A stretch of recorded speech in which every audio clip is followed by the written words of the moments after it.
Welcome to the Dr. Kumar Discovery Podcast. I'm Dr. Ravi Kumar. Today, we're talking about something that most of us completely ignore. And honestly, most doctors ignore it too. The foot. I've been to the doctor hundreds of times in my life, and I'm not sure a single one has ever taken a good look at my feet. It just doesn't happen. And yet, this is the foundation of your entire body. It's the one structure that connects you to the ground, and it's the reason we can do the things that make us uniquely human, walking and running upright. Your foot has 26 bones, over 30 joints, and more than 100 muscles, tendons, and ligaments. It transforms from a flexible shock absorber into a rigid lever with every single step you take. It's an engineering marvel that most of us have been slowly weakening our entire lives just by wearing shoes. Today, I'm joined by Dr. Ronald Talis. He's a board-certified podiatrist, and he's going to give us a deep dive into how the foot actually works, why modern life is making our feet weaker, and what you can do about the most common foot problems, from plantar fasciitis and flat feet to bunions, toenail fungus, and even warts. We also talk about why your foot might actually be a window into your overall metabolic health. So before we do any of that, I want to give you a quick disclaimer. Dr. Talis and I are both doctors, but we're not your doctors. Everything we share here is for informational purposes only and meant to empower you with knowledge so you can make better decisions with your own healthcare provider. This show is also separate from my role as assistant professor at UNC. All right, let's get into it. My name is Dr. Ravi Kumar. I'm a neurosurgeon in search of the causes of human illness and the solutions that help us heal and thrive. I want you to join me on a journey of discovery as I turn over every stone in search of the roots of disease and the mysteries of our resilience. The human body is a mysterious and miraculous machine with an amazing ability to self-heal. Let us question everything and discover our true potentials. Welcome to the Dr. Kumar Discovery. You look at someone's foot, what tells you that they have a healthy foot? Thanks, Ravi. Pleasure to be here with you. So, anytime the first thing you're going to see is the skin. You just look at this dermatological survey, you see the skin tone. A healthy foot, sort of the ideal foot, actually has a healthy looking skin. The color is sort of that matches with the rest of their body. There's hair on the foot. That's actually a good sign of blood flow to the foot, is having hair there. Nails are healthy as far as there's no wounds or anything like that. As far as the arch height and the structural component of it, you're sort of in that kind of that range, medium to moderate high arch, but you're not looking for anything that's an excessive high arch or an excessively low arch. Those are really kind of your key takeaways from there, just at a quick look without even doing an exam. And like who has a healthy foot? Are there certain types of people who just tend to have healthy feet? Well, I think to some extent it's people who use their feet, and who are using their feet for either that sport that they're engaged in, or are using their feet as part of their work or their lifestyle. My personal notice is that people who are barefoot, oftentimes walking on these uneven surfaces, develop strong muscular feet that are essentially healthy feet. As we become more and more shod, we lose some of that musculature, lose some of that strength. And so that takes away a little bit from our overall foot health. And so shod means wearing shoes, correct? Any kind of footwear. Yeah. Okay. So you find that people who tend to be barefoot more often and walking on uneven surfaces have more developed muscles in their feet, essentially. Yeah. I mean, I think that as a society, Western society is what I'm speaking of, we all have very weak feet, generally speaking. The musculature is simply not developed because we're not engaging it, right? You're in a shoe. Mhm. The shoe has a built-in arch surface, and you're walking on hard, flat surfaces.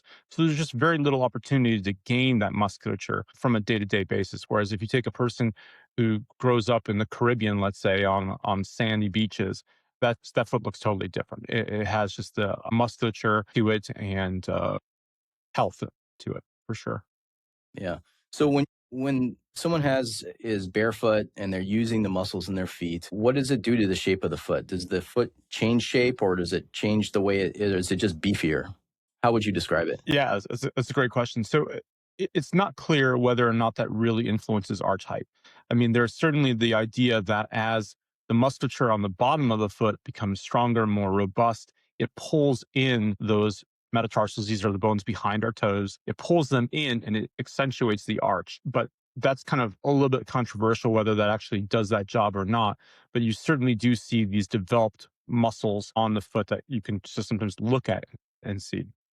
And someone who's been, not walking on uneven surfaces, they're wearing shoes all the time, they have an atrophied foot. And does that look different besides just less muscle?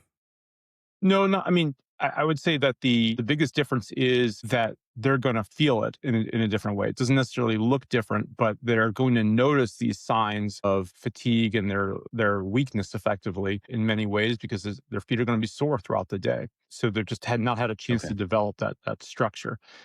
Not to get too far afield, but we had discussed that there's not really a code or a diagnosis for that. It doesn't exist. But that doesn't mean that's not a real phenomenon that we're seeing Yeah. and that's happening.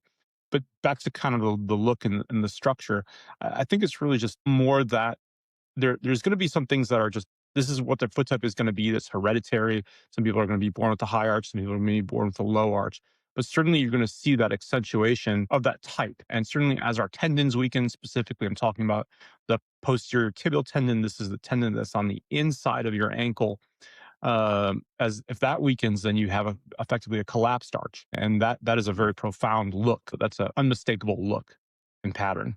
So you and I both walk around wearing shoes all day because we work in Yeah, the same hospital and we're yeah, in the OR all the time.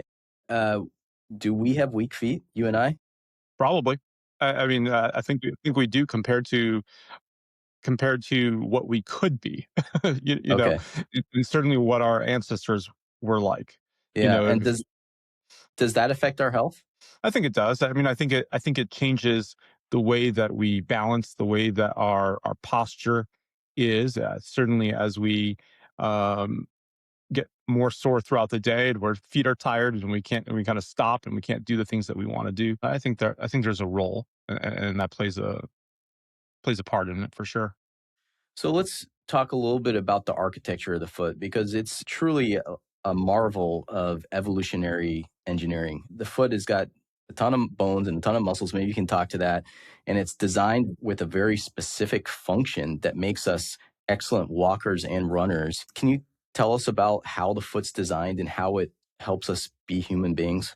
Yeah, no, absolutely. So I guess I'll do a kind of a comparison and contrast. And I think sometimes when you compare what we're not, you get just as good of an Okay. understanding of what we are. So when you look at like the primate foot, this is a extremely flexible, looks like a hand type of appendage. And that's designed for climbing and grasping. And ours just is not, right? So we don't have that kind of flexibility. Ours is Okay. designed in a way that you can hit the ground, your foot is going to become flexible. This is something called pronation in my language. So, as our foot pronates, it unlocks the bones in the middle of the foot, and that effectively allows your arch to drop a little bit. And as it does so, it gains this flexibility.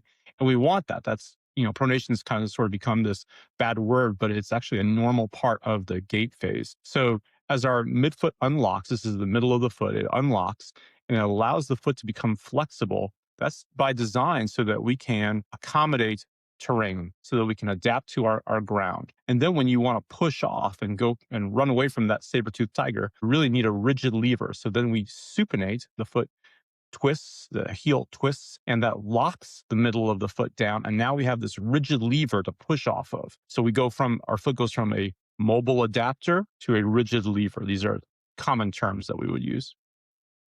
So that's really interesting. And for people at home to think about pronation and supination, which you were just talking about, think of your hand. And when you are holding a bowl of soup, it's not spilling, you're holding it upright. That's supination of your hand. And if you took that bowl and turned it upside down and let all the soup fall out of it, that's pronation. Now, with the foot, and correct me if I'm wrong, pronation is this inward churn. That's right. And towards the medial side, the inside part of the foot, and supination is a churn towards the outside. Is that correct? Yeah, that's exactly right. And in fact, just to get a little bit technical for a second, we can plane out of that if you need. The subtalar joint. This is a joint that is behind, just below the ankle, right? So a lot of people will say Okay. that their subtalar joint is the ankle, but it's actually a separate structure.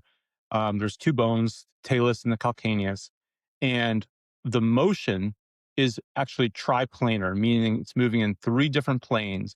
And the best way that I can relate it is that it's a corkscrew, where that a corkscrew will go in, turn, and go down. Go in, Okay. turn, and go down. Just like you're imagining your wine opener, right? You're getting ready to have that bottle of your corkscrew is going turning and it's also going down. And in a very similar way, that's the way that our subtalar joint works. So as it goes through that motion and corkscrews, it's pronating down and then it's going back into that position to supinate. And that Mm. subtalar joint is actually then playing a role on the next joint complex downstream from it that's going towards the toes. And that's what either locks or unlocks the middle of the foot. No, very cool. So, yeah, so essentially you're accommodating terrain, you're storing energy, and then you're transforming the foot That's right.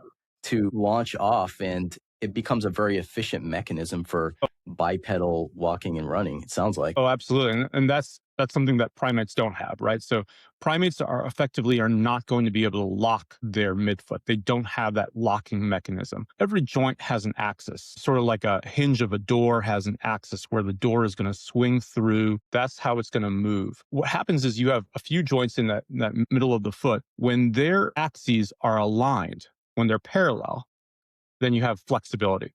When the axes change and they converge, then they jam into each other and you can't open the door. So it's locked. So that's kind of the best way that I can explain that phenomenon. And the subtalar joint is the one that's controlling the joint that goes past that point. But again, that's sort of one of the big differences between us and, like, let's say a gorilla. Yeah. A gorilla, super strong, but they're not going to be able to lock that joint complex in the middle. So their arch is always going to be flexible. Their arch is always going to collapse. They're not going to have that same push off ability to go spring into that next running step. Yeah, that's fascinating. So, if pronation is a normal part of our physiology and the mechanism of our foot, why do we hear about it in a pathological sense with runners? Like runners are having pronation I problems. think that was a historical perspective. And actually, interestingly enough, did not come from the world of podiatry. It came from cardiology, a cardiologist, an enthusiast who was also like a runner and just wanted to talk about this stuff. Absolutely, there can be a point where pronation is pathological. That's an excessive amount of pronation. Okay. And certainly that is also true of supination.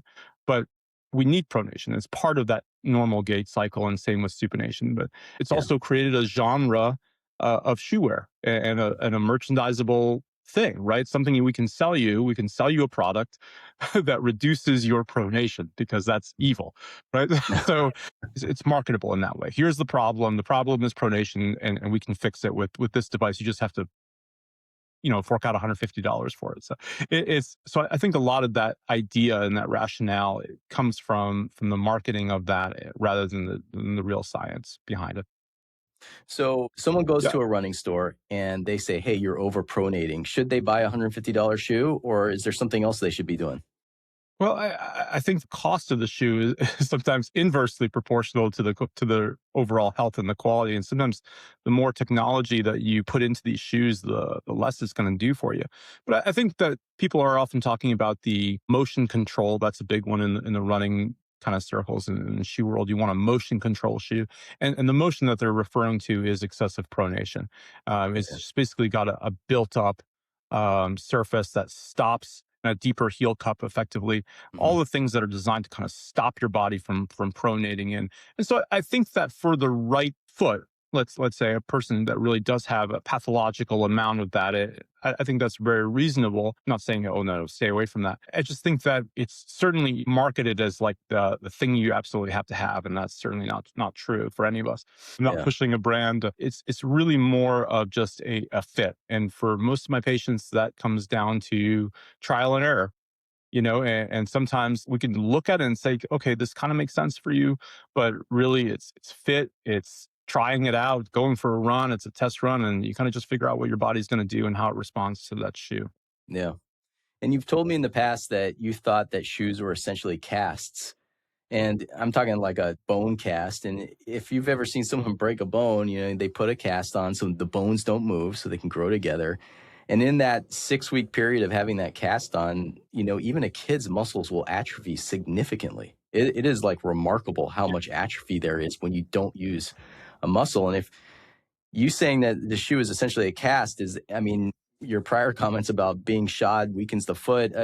Should we be looking for shoes that don't cast our feet? Yeah, certainly there's a movement for that. You look at the popularity of the Vibram 5 Fingers and these other minimalist style shoes, the Nike Airs and a whole bunch of them out there. Everyone wants to have that brand. I think it's just a fine balance between protecting the foot from the environment, right, that's around us. We live around all kinds of things that are just not really pleasant on our feet and surfaces that we don't want to engage in. And then also having something that gives us enough ability to use the musculature and to flex into it. And I think to kind of steer it away from the actual shoe a little bit, there's exercises and things that we can do to improve the health of the foot and improve the musculature aside from what you're wearing. All of us, we live in a Western society. You've got to wear the shoe that fits that circumstance. I don't see any of us putting on a suit and then going in Vibram 5 Fingers. It's just not going to work, right? So we have to match the reality of our circumstance, with that kind of stuff. Yeah, definitely. So what about the arches? Because when we think of the arch, and you've already talked about this a little bit, we think about this arch that goes from the heel to the toes. If you look from the side, you see this nice arch. Yeah. There's actually a second arch that no one talks about that goes the other way, correct? At 90 degrees? Yeah, so we just kind of talk about that, the longitudinal arch versus the transverse arch. The way I think of it is you could think of it like a Roman arch in many ways, right? So if you're looking at a Roman arch, it's not a 2D structure, right, as we see it on a piece of paper. If you take that arch and you rotate that arch, and now you're looking through it, that has its own structure on a different plane. So that all kind of affects the foot. One of the things I kind of wanted to hit in regarding that dialogue about arches is that our arch certainly has bone structure to it. That's part of what forms it. And those bones are held in place by ligaments. But the big thing that supports the arch for us is tendon, right? It's a muscular function. It's not just bone structure, although that plays a huge role, of course, but also our body is actively engaged, dynamically engaged in keeping that arch the way it wants it. So even the plantar fascia, we'll talk about plantar fasciitis, I'm sure, but our plantar fascia serves a role. Plantar fascia is just a dense band of tissue that starts from the heel and goes to the ball of the foot, and it engages something called the windlass mechanism. So as our toes flex up, the fascia tightens, and that becomes another form of supporting the arch of the foot, just like a truss of a bridge. So that's the best way that I can kind of explain it from an engineering standpoint. As it tightens, it pulls that arch into place and is another support work for it. And our arch is also supported by various tendons. The posterior tibial tendon that I mentioned that runs across on the inside of the ankle, the proteus longus tendon, which comes up from the outside of the ankle and wraps around the foot and pulls down that big toe bone, or the bone behind the big toe, the first metatarsal. So all these things help lock us in and create that dynamic structure. So it's not purely set in stone. We're a living thing that is moving and reacting to the environment. Yeah. And the foot really is so much more dynamic than pretty much anything else in our body. Maybe our hands are equal, but all the other joints we think about in our body, which we give so much attention to, are pale in comparison in complexity to the foot. Yeah, I'm not sure why it's gotten this, or why it's kind of gotten away from classic, thinking in allopathic or osteopathic schools, but for whatever reason, it largely has. Sometimes the foot is sort of just written off as a dumb hand. That's what it's been kind of characterized as. The foot is a dumb hand.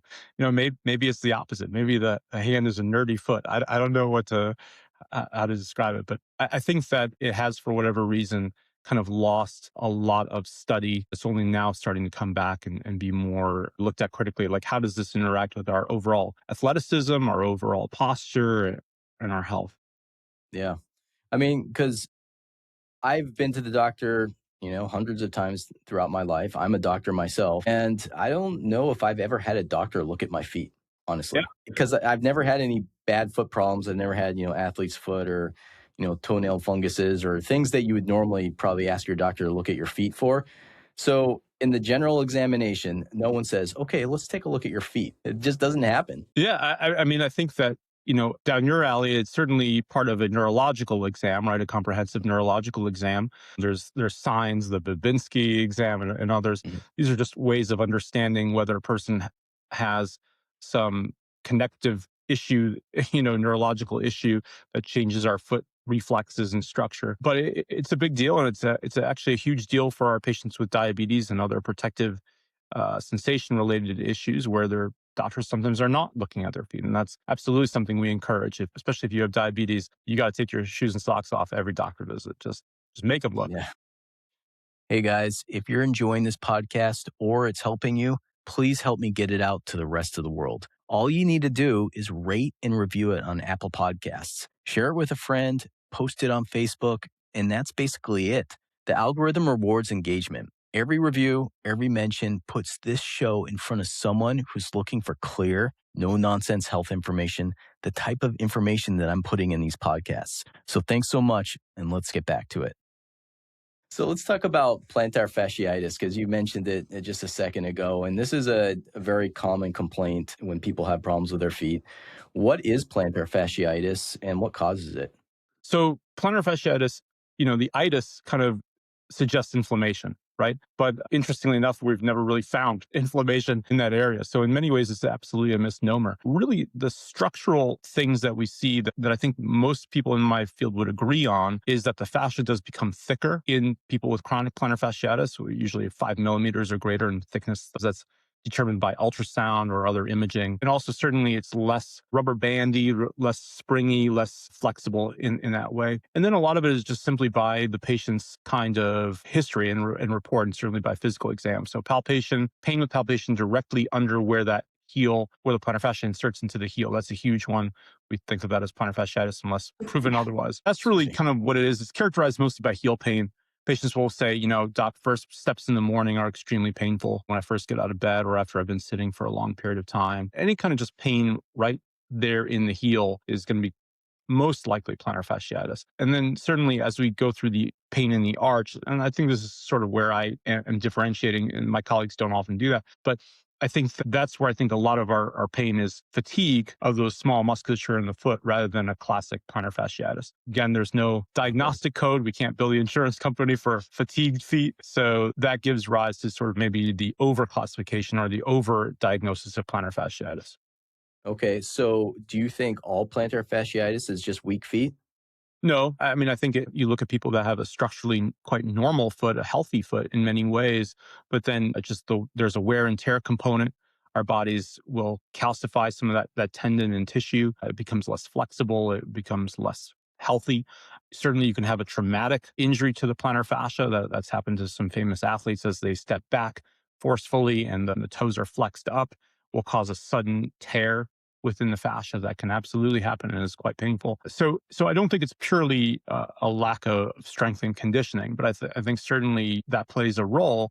And it's also one of the best ways to help recover from plantar fasciitis is to strengthen the foot where you can and also improve the flexibility of the fascia and the Achilles tendon. Just from a quick Okay. anatomical structure perspective, a lot of anatomists are now considering the plantar fascia as really just a continuation of the Achilles tendon, so that the Okay. Achilles tendon itself wraps around the bone of the heel bone and kind of gains a mechanical advantage of that. So there's been some controversy in my field whether the plantar fascia is its own unique structure or simply a continuation of the Achilles tendon.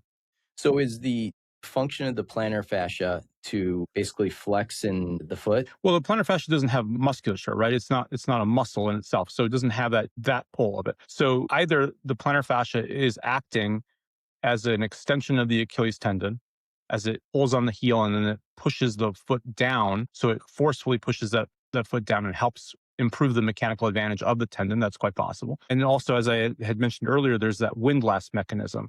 So as the toes get flexed up, as the toes dorsiflex or like toes to your nose, the toes are going up, they will tighten the fascia that runs to them. And that is going to help lock the middle of the foot, making the foot more rigid when we go to push off of it. That's the fascia's main Okay. responsibility.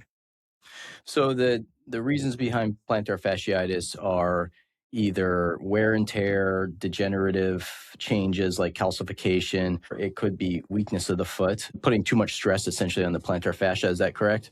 Yeah, absolutely. And I would add another one, which is lack of flexibility. So especially the flexibility that we're talking about is that of the Achilles tendon. So it's an overly tight structure in the back of the heel. So as the Achilles tendon pulls really hard on the back of the heel, it lifts the heel up, sort of like a seesaw. And as that happens, the fascia is tugged and stretched with it. So I think that a huge component of plantar fasciitis for people is a lack of flexibility in addition to the lack of the support musculature and strength. So, we can do our interventions, injections and other things of that nature. But a huge part of it is patient stretching, improving their flexibility, especially of the Achilles tendon and the plantar fascia itself, and then also strengthening all the support musculature around it. So I think the only thing I would add to what you had stated was that flexibility component. That's a huge one. So if someone has plantar fasciitis and they want to strengthen their foot and increase the flexibility of their foot and recover from plantar fasciitis, what are your tips for getting over that? Yeah, and I would say it's not just for plantar fasciitis. Certainly, sometimes it becomes, just like anything else, we don't think about it until it's a problem, right? It's not a problem until it's a problem. So we're Yeah. engaging this conversation with patients who are experiencing pain, experiencing this problem, but it's absolutely something that anyone can do, and it's certainly something I would encourage athletes to do. I think you'll find that there are a lot of benefits for athletes to do these exercises and stretches anyway, whether they have the plantar fasciitis or not. But let's get into some of them. So spending time barefoot, that's a simple one. Walking on surfaces that can support that, controlled surfaces. Certainly if you're in sport, if you're in cleats or shoes, you're going to go ahead and do your main exercise in that.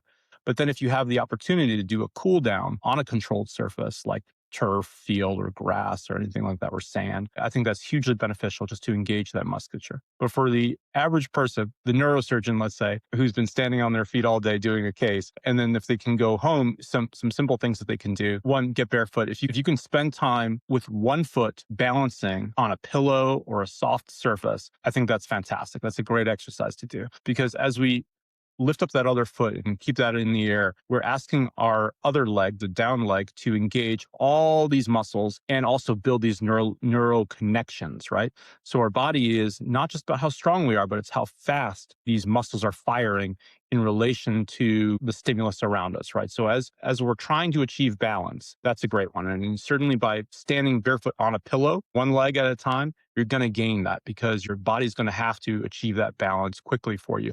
So all your muscles are going to contract and squeeze to try to grip the ground around you. Your peroneal tendons, as we mentioned, are going to fire, try to stabilize you and stop you from spraining an ankle effectively.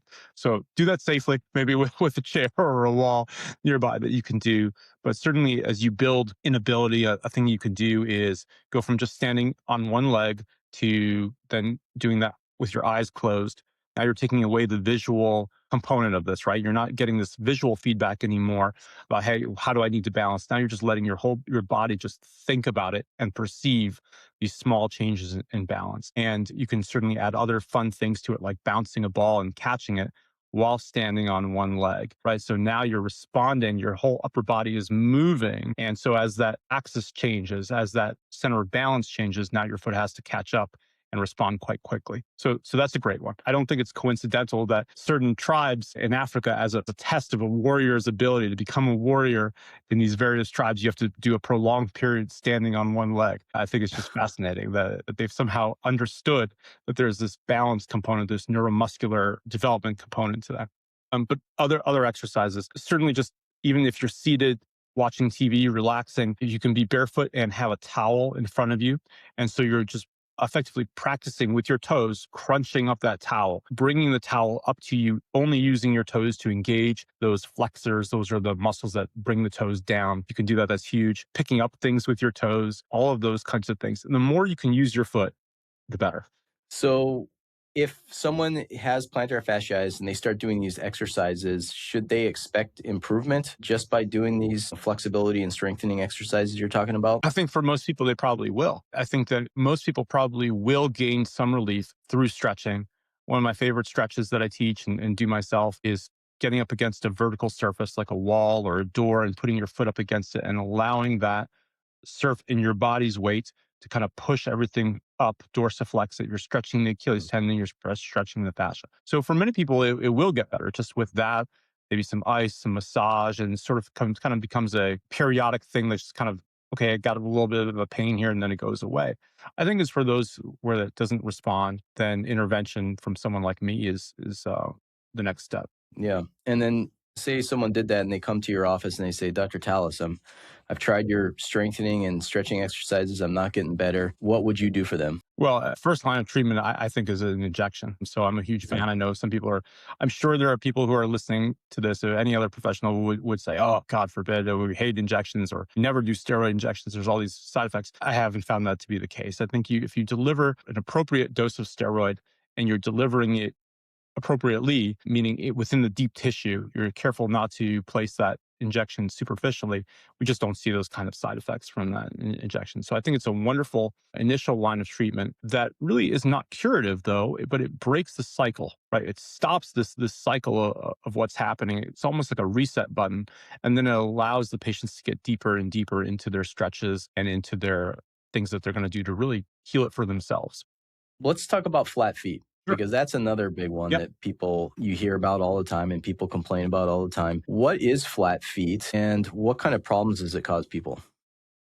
So I think there's a distinction between, well, a flat foot is effectively a foot that doesn't have much of an arch, right? And it's something we can all just kind of see and you kind of perceive that someone just has a foot that drops the arch. But there's also other components of it besides that very obvious lack of an arch. So the foot will oftentimes abduct away from the midline. So you'll see people with more of a quote unquote duck footed type of walk as their arch drops. That's sort of the posture that they assume. The back of the heel will roll in a little bit. So sometimes parents will bring kids to me and say, Johnny's wearing out his shoes very, very fast. All the insides of his shoes are all worn through. And so some of that are all those postural changes. So as you and I had discussed, flat foot is a triplanar kind of deformity, right? So it's not just the sagittal plane that's the arch, but it's also the components of it where the foot is off to the side and the heel is rolled in. As far as problems that can occur, I think the biggest problems start at the feet. Most people are going to feel pain in the foot first. There's going to be a component of fatigue. We see this especially in children. Parents will often tell us later on that the child just does not want to walk for prolonged distances. The child wants to be carried. A child wants to stop doing what they're doing and rather just have a seat. So that fatigue and pain is usually the first thing within the foot, but certainly it can move higher and does move higher as this progresses. So a lot of patients will complain of anterior medial knee pain. So just kind of think about your finger right on the front of that kneecap of that patella, and then just sliding down towards the midline of the body. And that's where sort of most people will feel that knee pain that's generated from a flat foot. And of course, we Okay. feel like as our bodies change and compensate and try to adapt because we're having pain, and then you start seeing pain in hips and lower back and et cetera. And what's causing all this? Why are their feet flattening out? I mean, I think that some of it is just purely hereditary. It's just the structure of the foot that they're going to have. Okay. This is how some people are born with a more flat foot than others.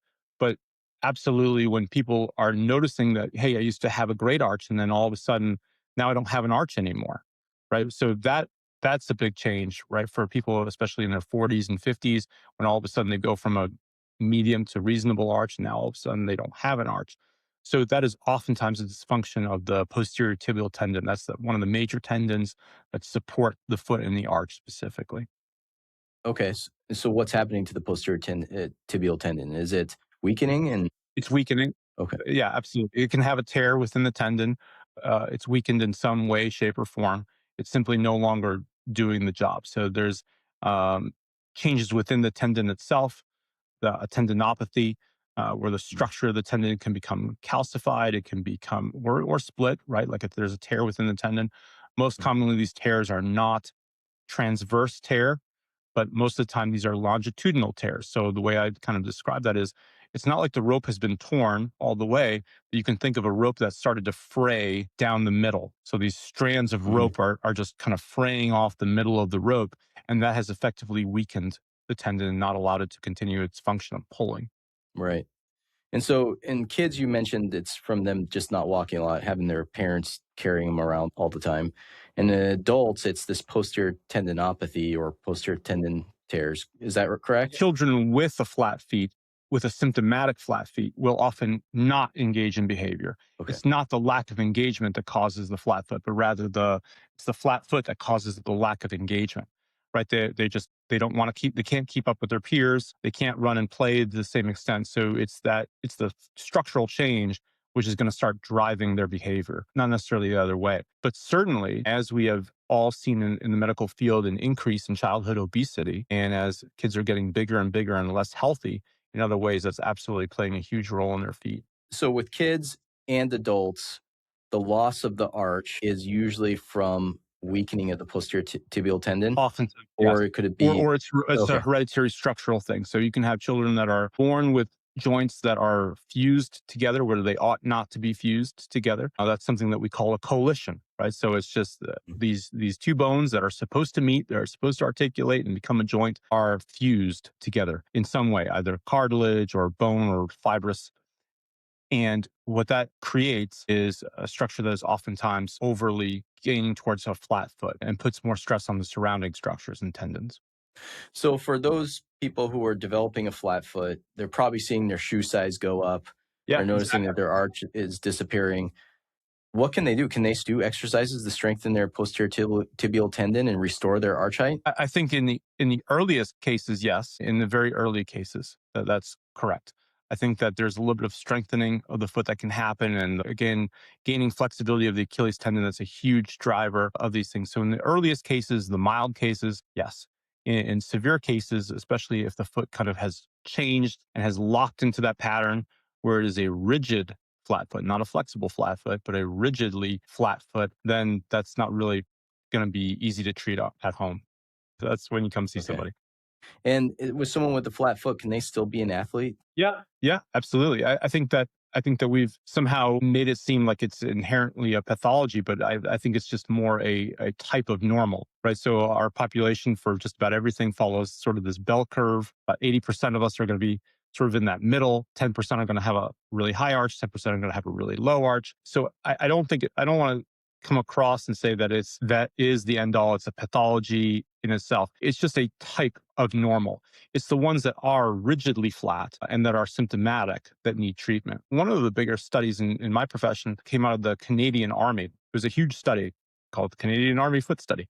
And they just looked at all of these young soldiers that were going into the service, and they actually looked at their arch height and found that many of the flat-footed people just did just fine under significant duress, the basic training that was required and the military activities that were required. And so that's kind of changed our thinking from a sort of an idea of like, this is inherently bad, won't work, to no, this is just a type of normal, Mm. effectively.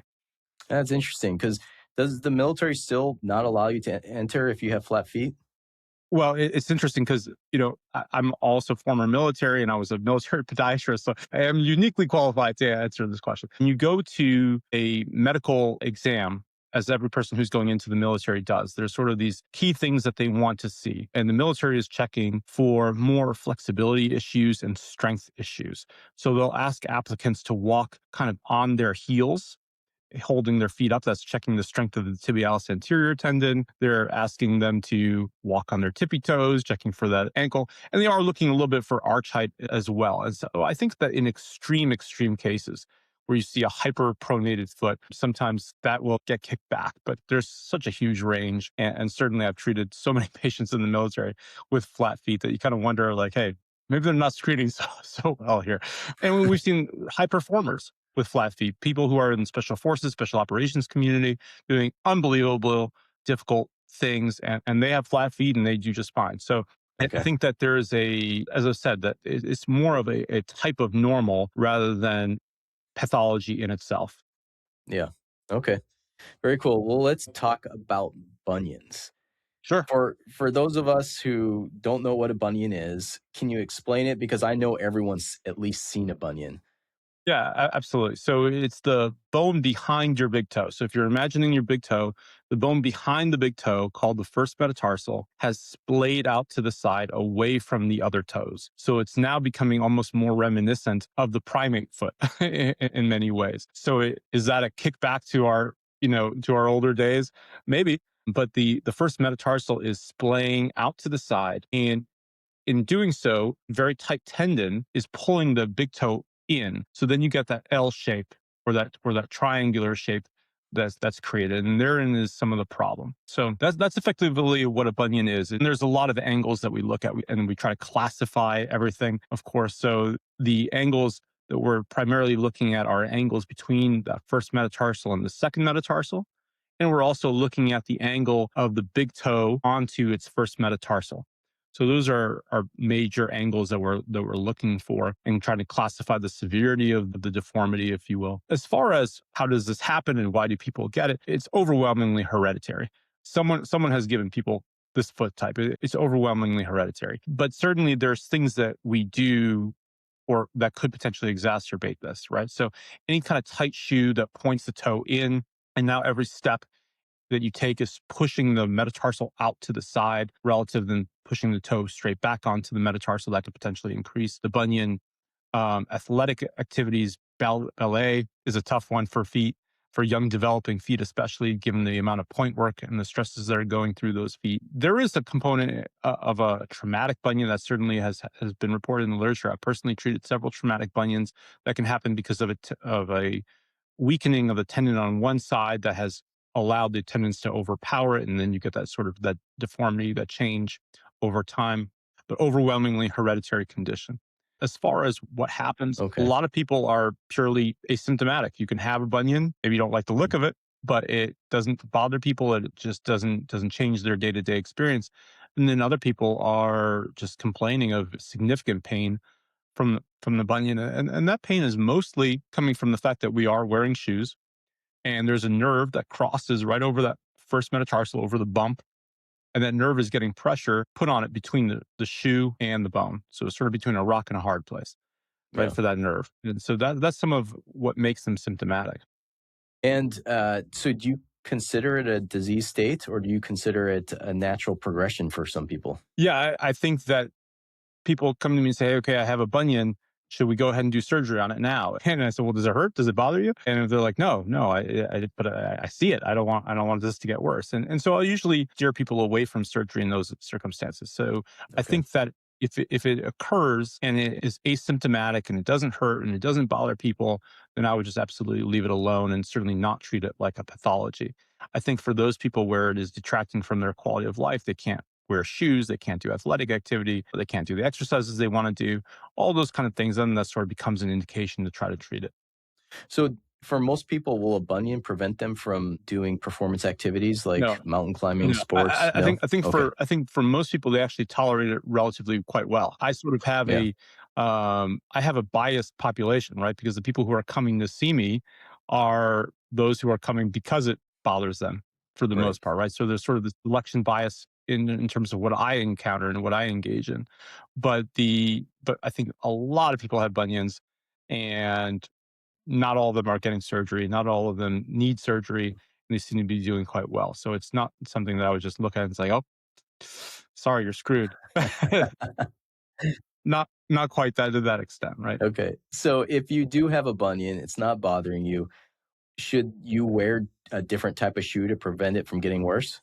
That's a great question, and there's a lot of devices on the market that are geared towards bunion stretching and yoga toes and all these other kind of things that are designed to kind of pull the big toe out away from the other toes to reduce that L shape component of our foot. And unfortunately, I haven't seen a single reputable journal article or study that actually supports its use that is actually going to work for you. Okay. I would say that just theoretically and to me, what logically what makes sense is wearing a shoe with a wider toe box when you can. That just makes too much sense. And I think that now fashion is slightly catching up with that. Also, in offering running shoes and offering other shoes that have a more square look to them. So it's getting easier and they're not all ugly, which is Yeah. a big Okay. one. I mean, you can tell a person, hey, this is what's really good for you, but if it doesn't look right, it's going to be hard to fight that. Yeah. You got to look cool while you're running. So, okay, let's say someone has a bunion and it's really causing them a lot of problems. they come to you, what would you do for them? I think it starts with an exam and an X-ray. And that the examination certainly includes an X-ray where we're understanding the severity of the bunion. We're looking at those angles. We're inspecting for joint problems, specifically arthritis within the big toe joint, which is something that I kind of differentiate from also.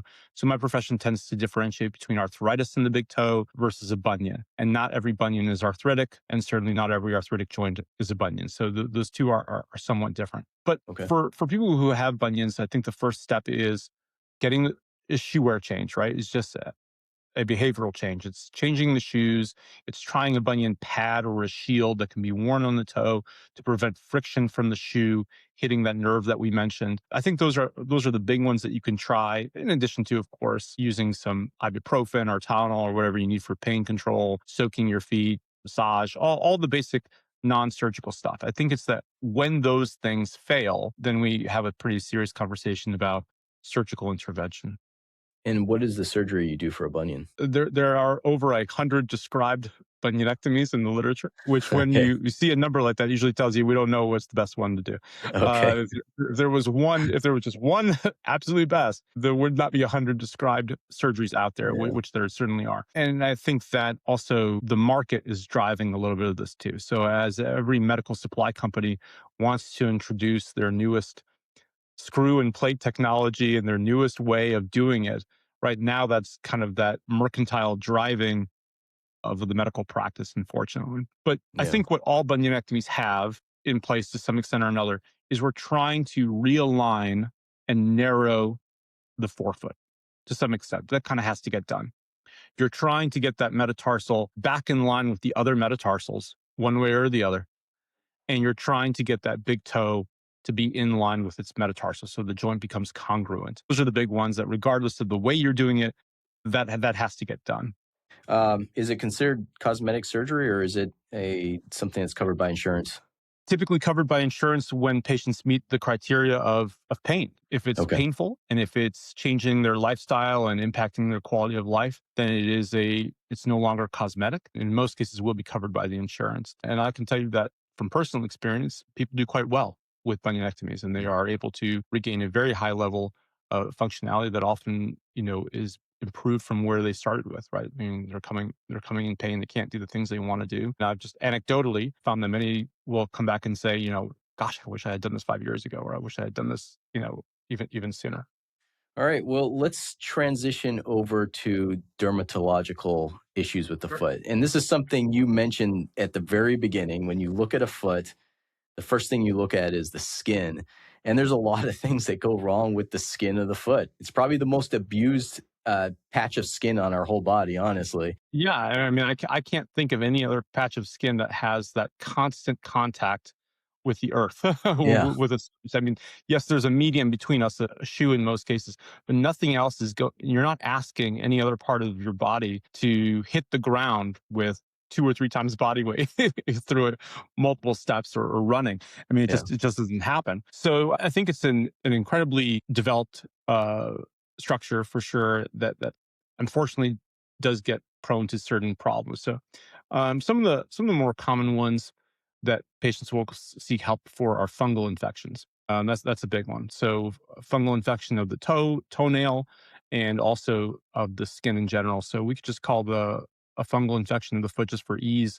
We'll just call that an athlete's foot. That's common terminology. Tinea is perhaps the more technical term, but it's effectively where there is a fungal infection that's growing on the foot.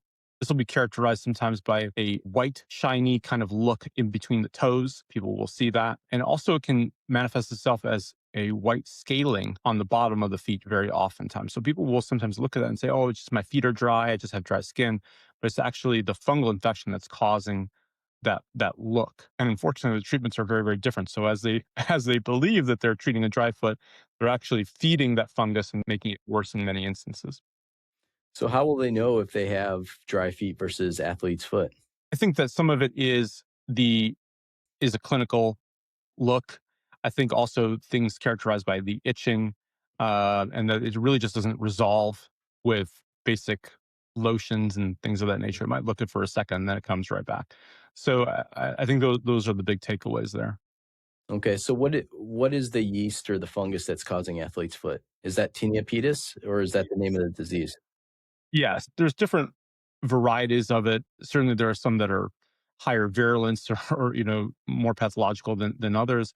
But I think that what they all kind of have in common is that fungus thrives in hot, wet, and dark environments. That's what a fungus needs. It's a living organism, right? And its ideal environment is hot, wet, and dark, which is exactly the inside of a shoe, right? So when you stick your foot in the shoe and you're providing it everything that it wants to grow. It's a perfect environment for it. So I think that some of the treatment has to be taking away those things that kind of help feed it. So do people who don't wear shoes get athlete's foot? I think that they do. I think that they certainly can. And oftentimes we'll see that with nails, changes in their nails as well. And there's a host of other skin related problems that come about in developing nations where people are not typically shod and kind of walking around through mud in some circumstances and other kind of your general environment. But the ones that I'm talking about for most of my patients is primarily where it's just the foot is wet and doesn't have that Mhm. ability to dry out properly, and then kind of creates that environment Okay. that they thrive in. So just some basic tips or pointers that talk. When possible, I recommend changing out your shoes from day to day if it's feasible for people. If you can have a second pair of shoes that you use, don't wear the same pair twice in a row. That's hugely helpful if you can. It just gives it a whole 24 hours or so for the leather or other material of the shoe to dry out. So that improves. And I think there's also probably a structural value of that too, but certainly dermatological is there. For people Okay. with sweaty feet who are in environments where they just have to sweat a lot in the shoe because of their work. I treat people who are outside working on power lines, or they're in a factory of some kind, or whatever the circumstance may be, where they're sweating or there's moisture in the area. If possible, change out those socks even during a lunch break. Just a simple change in socks will be hugely helpful in reducing those kind of conditions that lead to fungal changes. There's certainly powders and antiperspirants, but I really don't usually prescribe those or go down that path. Kind of a simple and fun, more homeopathic remedy for sweaty feet, as sometimes patients will come in complaining of, is just soaking your feet in a warm tea type of mix. So we're just talking about like a regular black tea is fine. The brand of your choice. Obviously, you want to let it steep and not put your foot in hot water. But as it sort of becomes a sort of a mildly warm bath, what's happening is that the tannins in tea, things that give that tea that bite, is actually tannic acid. And that tannic acid is playing a role on the sweat glands. It's making those sweat glands shrink. And so just a few, maybe 15 minutes at a time, once or twice a day is great. It'll take a few weeks to really see the benefit of it, but it's a wonderful treatment. It's actually a little bit of just nice self care. And it seems to play up a lot. That's very interesting. So people are getting athlete's foot from dark, wet environments. Their feet are locked in shoes where there's no sunlight. They're sweating and creating perspiration. So you're recommending alternating to a different pair of shoes every day. So is If two possible. pairs enough? Like one shoe one day and another shoe the next day, and then you're back to the first pair? I think financial circumstances are what they are. And certainly for those people who have to buy their own work boots and work shoes, it's simply not realistic to ask these people to engage in all that kind of stuff. But I think if you're alternating and giving it a good 24 hours in between shoes, that's usually helpful. For our military folks, I can tell you they're all issued two pairs of boots. It's come standard. So that is certainly a thing that I encourage there. So, and should they be disinfecting their shoes? No, I don't think there's a reliable way to do it. I mean, they certainly sell those things which are deodorizers and whatever else, but I don't think there's a reliable way to Okay. really do that. I wouldn't invest in that. Okay. And then your second tip is to change out your socks throughout the day. And I think this is something you said you guys did in the military quite a bit. Yeah, absolutely, absolutely. Especially on a long ruck march, it is very very common. Good sergeants will make their team members do exactly that, where we'll stop the march, and everyone will change out their socks and then take care of their feet and then move on. And the idea is quite simple: as your feet get wet, as you get that macerated kind of out of the bathtub feel, the skin gets very, very soft and also weakened, right? So now it becomes more prone to any kind of cut, any kind of blistering. And now if you have a blistered pair of feet, that march is just absolutely miserable. So Hmm. for a lot of us, just getting that taking care of your feet, even stopping in the middle of a ruck march, we're talking about a march where it's a forced march for some distance, 10 plus miles. You've got a backpack on you, a heavy load, in some instances carrying 40 plus pounds, and for some even 80 pounds. So if they can stop in the middle of that, take a quick break and change out socks, it's huge. That was commonly done in the military. And I think that's a great bit of advice for people who are working in professions that where they are getting in these kind of waterlogged environments, factory work of some kind or another, or outdoor work. Our linesmen or whoever else might be doing stuff outside, construction work. If you can take that moment during your lunch break, change out a pair of socks, I think that'll be hugely helpful. So, and for people who are suffering from athlete's foot, taking a pair of socks to work or school, changing out in the middle of the day will make a difference. Oh, absolutely, it will. In addition to the right antifungal treatment, right? So I think we can't just glance over that there's no no treatment necessary. I think in some cases where it is severe enough, you will need to add some kind of antifungal component, whether that is if you were talking about fungal infections between the toes. You really want something that dries like a gel. I would avoid antifungal creams, even though that's the first thing people want to do. In many cases, that will actually make the problem worse because it doesn't allow that drying. It stays macerated. So we prefer something that has a gel like application that will dry out as it works. For Okay. the bottom of the foot, top of the foot, no problem. Creams are fine. It's certainly changing Okay. out socks.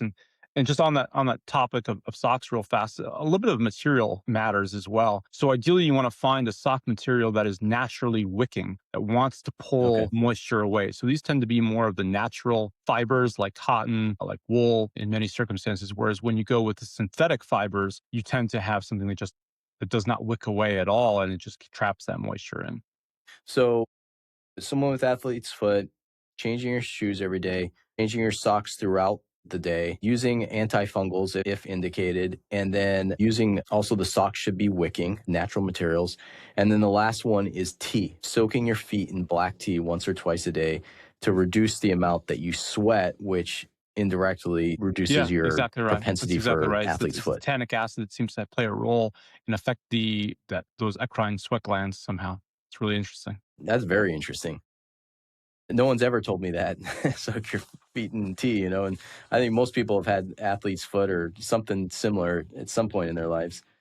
Okay, let's talk about toenail fungus because you mentioned this Yeah. when you were starting to talk about fungal infections because toenail fungus haunts some people. I mean, it is like something they never get rid of. They don't Yeah. know how to get rid of it. And then you'll also see very metabolically unhealthy people with diabetes, who every single toe on their foot is infected and with fungus. What can be done about this? Is it something you have to live with, or can you cure it? It's really hard.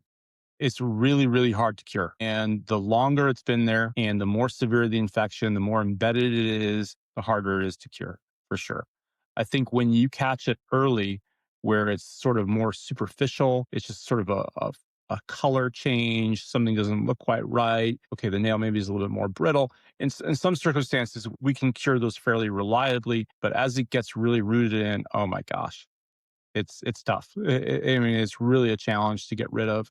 It's really one of the harder things, actually, that I treat because it's just you're really digging in to get it. So we'll kind of Mhm. talk about a little bit of it. The first thing I would say is ideally, it starts with a good diagnosis because there is a common phenomenon called a runner's nail that very closely mimics the appearance of a fungal toenail. So basically, this is Okay. where repeated micro trauma to the nail has caused it to change in its appearance. It becomes thicker, often becomes darker. It sort of looks just like a fungal toenail. So I think you have to have some suspicion, really a fungal infection, or is this more micro trauma, or is there another metabolic cause, right? Is there a vitamin deficiency of some kind that's causing this nail to appear unhealthy? So starting with a diagnosis, that's oftentimes clinical judgment, but certainly if you want to get more exact, just a nail trimming. You can just send a nail trimming off to the lab and we have a dermatopathologist that will look at the nail and say, yep, that's fungal, or no, this looks more like these kind of cells are more typical we see in trauma. So before you Okay. invest all this time, all this money, all this everything into really kind of driving away the fungal infection, I'd start with the right diagnosis for sure. But as far as once Okay. diagnosis is confirmed, what can be done? As I said, it's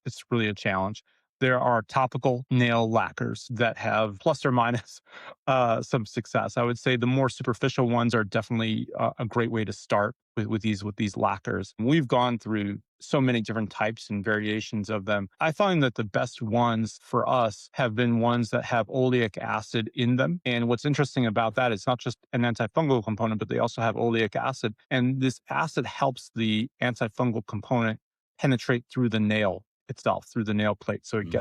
it gets home. So that's one of the ones that we seem to like. There are oral medications. One of the big names out there is terbinafine. It's a generic drug. It's been around for a long time. It takes a long time to work for sure. It is processed by the liver. So that is something that we have to watch and monitor carefully to liver function test to make sure that this medicine is not hurting someone's liver. But there's new and novel kind of approaches. There's laser therapy. There's a light therapy, which is really interesting, where sometimes the light, what we'll do is we'll paint the nail with a dye, a special dye that attaches to the fungus. A light will activate free radicals within that dye, basically killing the fungal infection within itself that's attached to it. That usually is a repeat treatment, which is not insurance covered.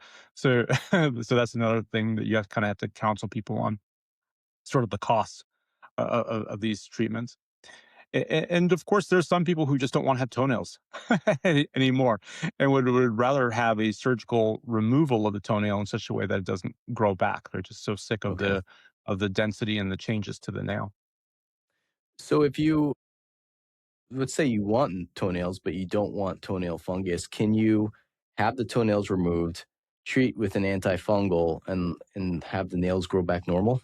That's an awesome question. It's one that I'm asked routinely. And unfortunately, I don't have any good study to suggest that removing the nail improves the odds of the antifungal working. I mean, rationally, it makes sense. I mean, Okay. it does kind of make sense. I get it. Why that would work. If you take away the nail plate, you allow the antifungal component increased exposure to this. You're starting from scratch. I totally understand the philosophy behind it.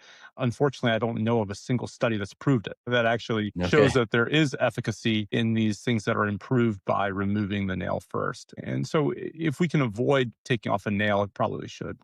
So let's say you live in a household and someone in your household has toenail fungus.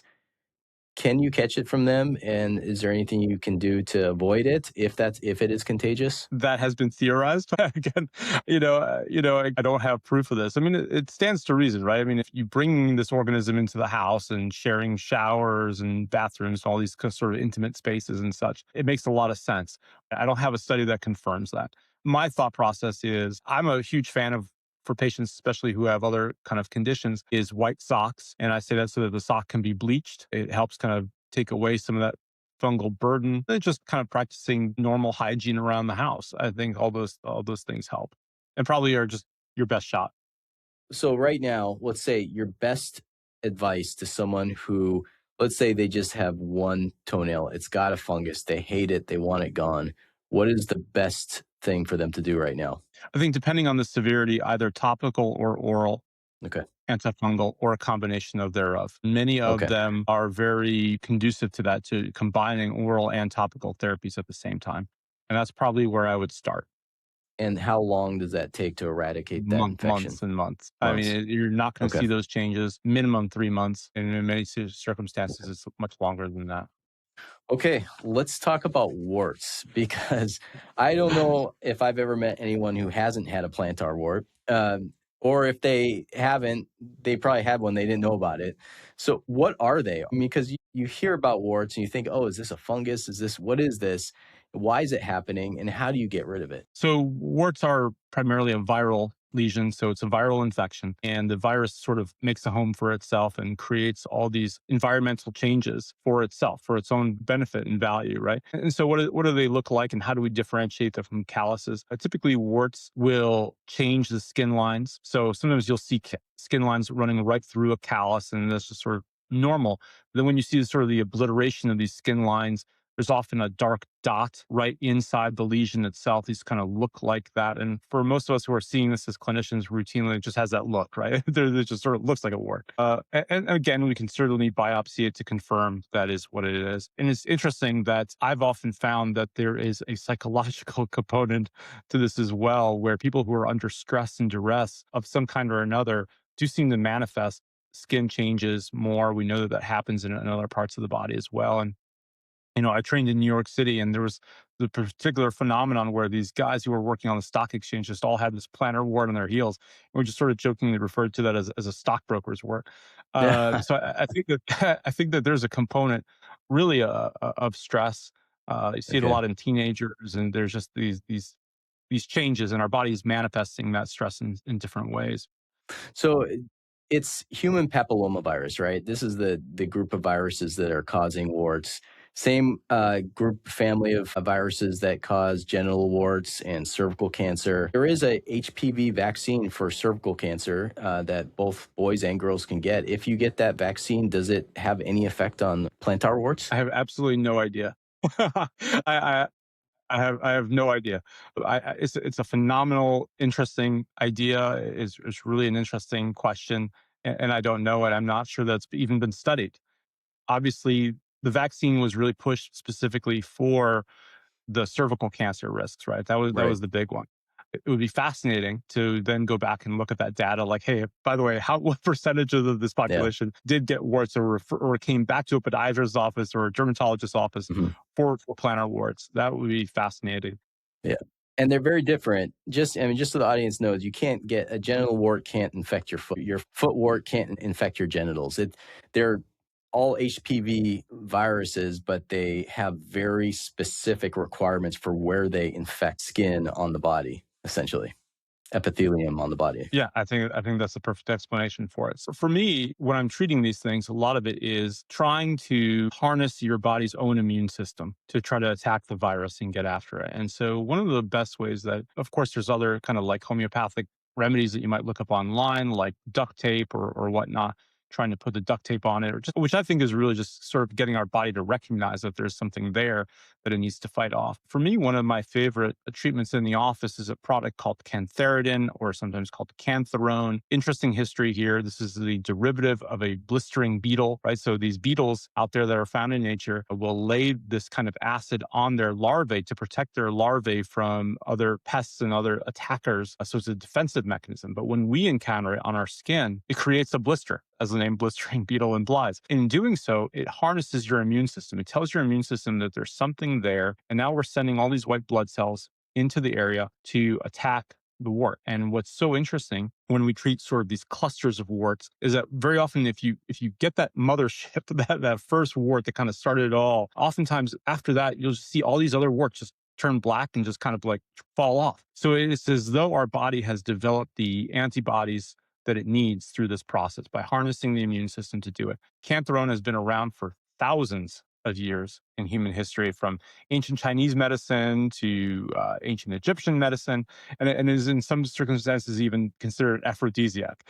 So I've not tried it. I've not tried it in that way. I'll give you that disclaimer. So I don't know how it works in that context, but certainly for treating warts, plantar warts, it's phenomenal. It's absolutely my go-to choice. I think an important reason for that is also that it does not scar. And that's a big deal. Okay. So there's other ways of getting rid of warts. So surgically excising them, curetting them, cauterizing them. There's bleomycin and other types of acids that are applied. And unfortunately, some of these have scarring effects on the bottom of the foot. And I can just tell you, it's not about cosmetics. The scar on the bottom of the foot is a big one for people. It really distracts and and can be a huge source of pain for them. Mm, So so that's yeah. why I prefer a non-scarring treatment like Yeah. Cantharidin that harnesses the body's immune system. That's very interesting. So where can people buy this over the counter, or do they have to go to a podiatrist to get it? No, so far it's not available over the counter. This is stuff that is typically made from a compounding pharmacy, and it's something that really a professional should apply. And we've seen this become big in dermatology clinics as well as podiatry clinics both. And that's very fascinating because there is something called the abscopal effect in oncology, where if you give a patient a PDL1 inhibitor, which is, basically a checkpoint inhibitor tells your immune system, don't rest, be active, and then you radiate a melanoma on someone's body, the immune system will go in there to clean up that killed melanoma, but then it'll go out to the rest of the body and start attacking all the other melanoma Yeah. because you exposed it. You activated the immune system and exposed it to tumor antigens, and now it's going out and attacking the rest of the metastatic disease. And I feel like this HPV and blistering beetle juice is basically the same type of phenomena. Yeah, I think so. I think it's that we've given our immune system a profile of what to look for, Yeah, and now it yeah, knows selectively what to hunt. Right. yeah. So those T cells and other things are adapting to the particular structure of that virus, and it knows this is the bad guy, and it's got to go after it wherever that is. So I think it's powerful medicine, and it makes all the sense in the world to me to try to harness our body's own immune system, kind of Yeah. cure these conditions.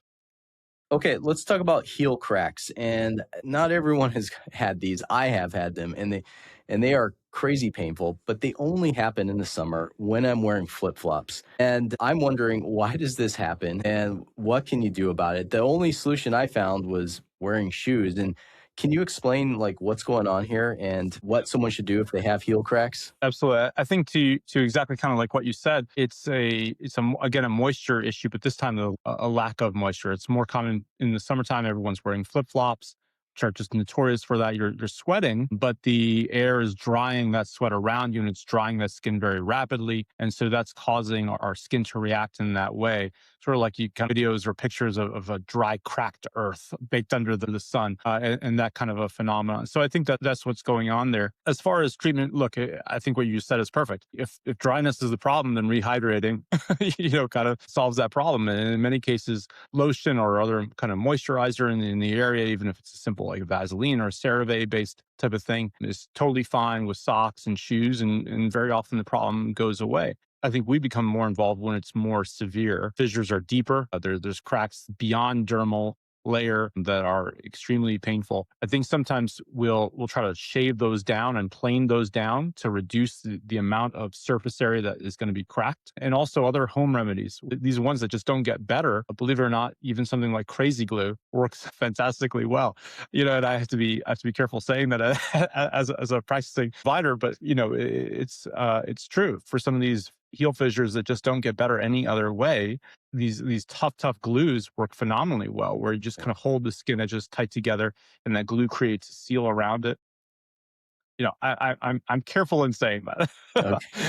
Talk Approach to your that careful. doctor first before you put crazy glue on your heel cracks. Okay, so basically by moistening the heel, covering it, preventing it from drying out, you can prevent the heel from cracking. Are some people more prone to it than others? Yeah, I think so. I mean, I think some people just get it, and it's very seasonal.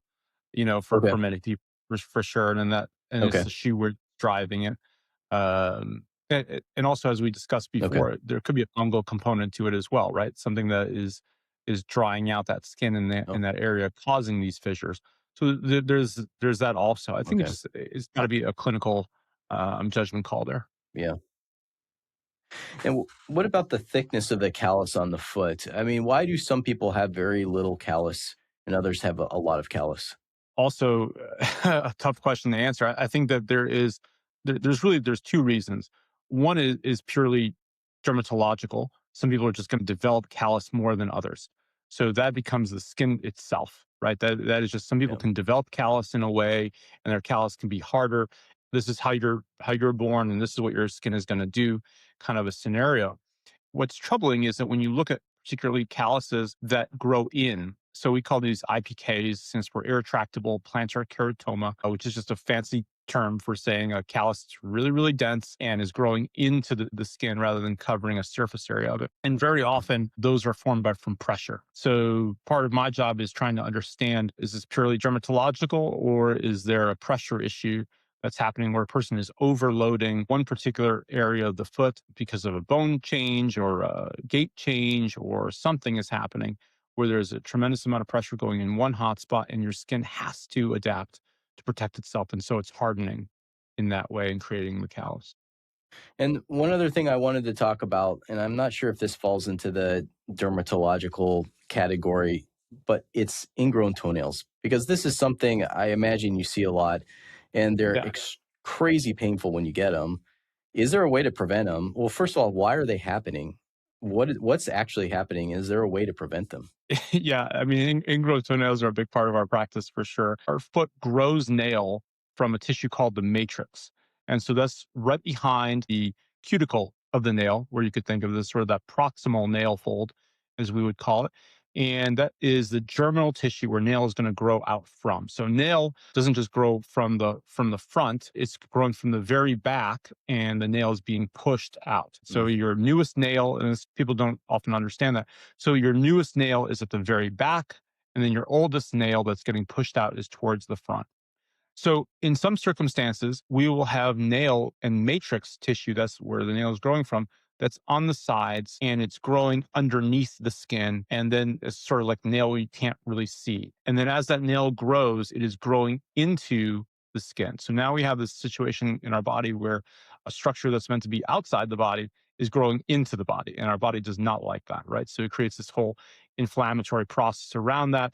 It can often lead to infections and other things. So that's what an ingrown toenail is. And of course, there's pain associated with that because of the amount of inflammation that happens there. As far as how to prevent it, I think that the way you cut the nail, typically we want to cut the nail straight across. I think we're all probably cutting our nails a little bit too short in many circumstances as well, or getting too cutesy into the corner is probably making that ingrown toenail happen more commonly than it ought to.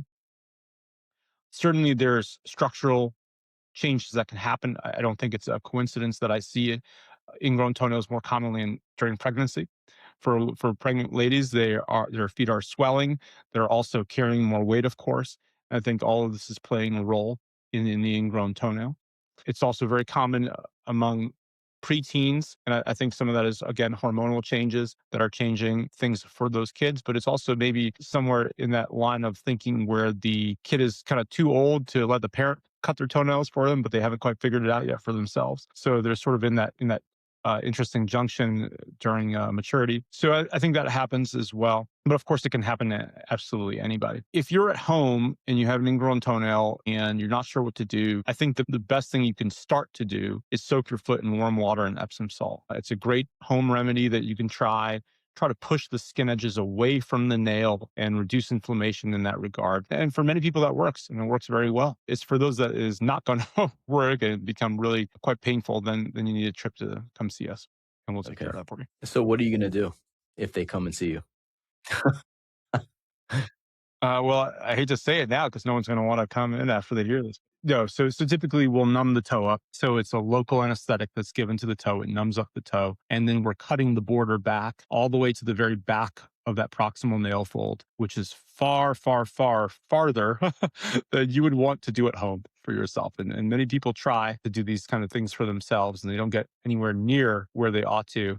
They've just done enough just to make my job a little bit harder. Does not resolve the issue. I think it's just something that is just quite painful if the toe was not numbed. So is the nail growing into the tissue back at the base by the germinal matrix, or is it growing into the tissue at the end where the nail leaves the toe? Yeah, I mean, certainly the path that it's on starts all the way back there, right? Okay. That's sort of the trajectory of it. But in most Yeah. cases, it does not become symptomatic until near to the end, Okay. towards So is there a the special very end nail of the trimming toe. technique you can use? Cutting square, trying to cut the nail straight across, leaving the nail a little bit more square shaped where feasible, not trying to get too much into the corner because that's where that toenail is going to start to grow into the skin. So, okay, let's wrap it up. This has been a masterclass in foot health. It's been awesome. Thank you. If you were to leave our audience with some tips for having perfect foot health, what would they be? Let's start from the top. I think it's not even necessarily what you're doing to your feet, it's what you're doing to your whole body. If your weight is controlled, that's probably the biggest one in this country for sure. It is obesity. If you're not stressing your body's structure, the architectural structure, with excess body weight, that's already huge for you, of course. I would say avoiding those kinds of conditions like diabetes in many instances, which are just notorious for foot problems, that would be huge. And of course, not smoking or smoking cessation is another one. And we mentioned that because of the arterial component, right? So we Mhm. know that as you engage in this tobacco product use, it vasoconstricts the blood vessels chronically, causes peripheral arterial disease in many circumstances. And so those are the big three that you can do that you wouldn't think of, but they have a Yeah. huge role on your foot. So even before we get to the foot itself. And they'll make the rest of your body healthier too. I Oh, of mean, course. your whole vascular system is affected by metabolic disease, which is diabetes from weight gain, and it's affected by nicotine. Nicotine's horrible. It's probably one of the worst drugs you can put in your body because of the not only the oxidative stress from smoking, but the vasoconstrictive effects, like you just talked about.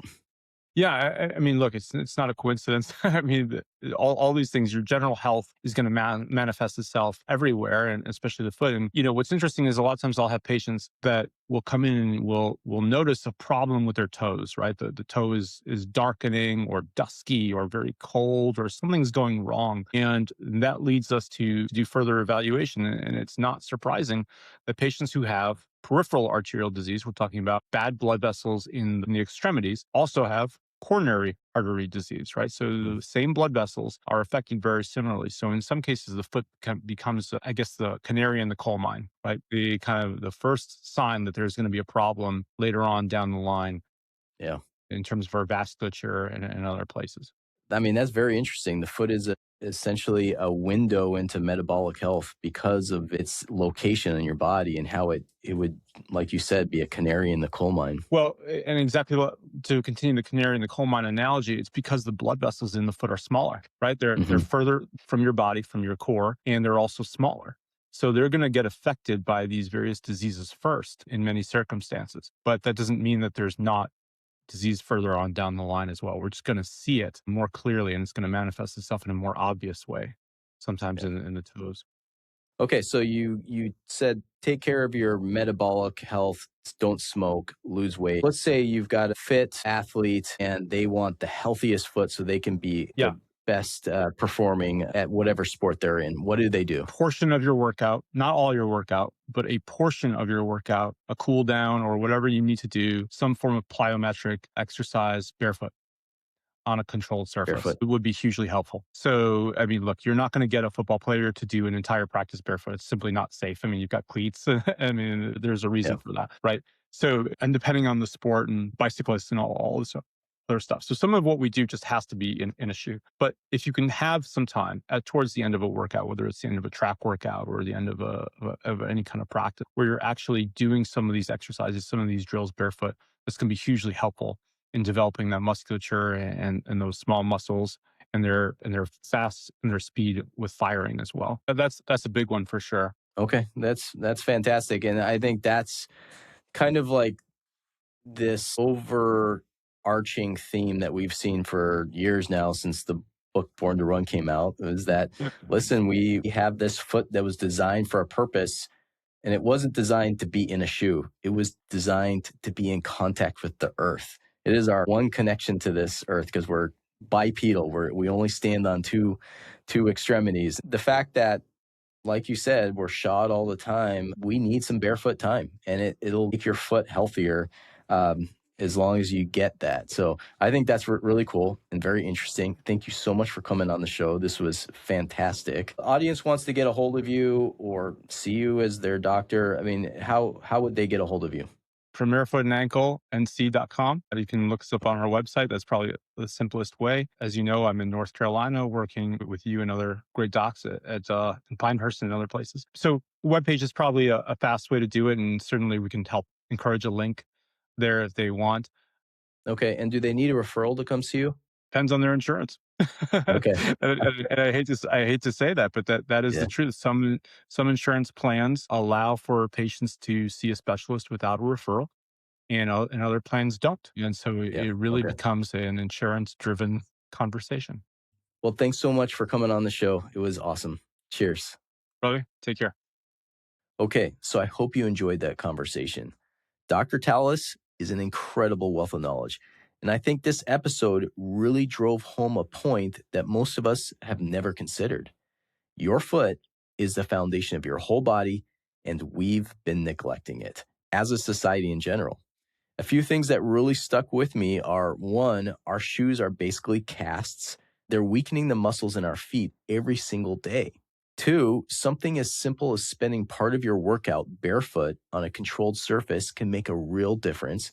And 3, your feet can actually be a canary in the coal mine for bigger health issues like diabetes and vascular disease. Taking care of your overall metabolic health, managing your weight, not smoking, those aren't just good for your heart, they're good for your feet too. Okay, so that wraps it up for this episode. If you found this episode valuable, please share it with someone who you think might be able to use it or find it valuable as well. And until next time, stay curious, stay skeptical, and stay healthy. Cheers.